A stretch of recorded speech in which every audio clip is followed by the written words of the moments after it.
একটা হাদিস শোনাই। আল্লাহ পাক বলেছেন, হে আদম সন্তান, আমরা কি আদম সন্তান না? হে আদম সন্তান, আমার ইবাদতের জন্য সময় বের করো। আমার জন্য, আমার ইবাদতের জন্য সময় বের করো। যদি তুমি আমার জন্য সময় দিতে পারো তাহলে দুইটা তোমাকে ফজিলত আমি দিব। একটা হচ্ছে তোমার সমস্ত টেনশন আমি দূর করে দেব,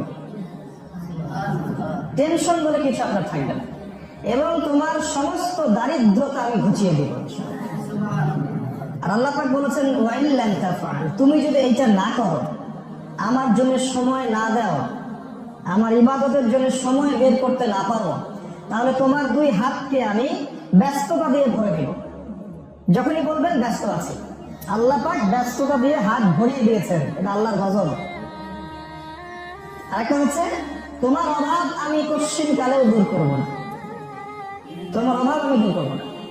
কপালের মাঝখানে আল্লাহ পাক অভাব লিখে দিবেন। টাকা থাকতে পারে 1 কোটি, 2 কোটি, 3 কোটি, 10 কোটি, অভাব দূর হবে না। কারণ টাকা মানুষের অভাব দূর করে না, আল্লাহ মানুষের অভাব দূর করেন।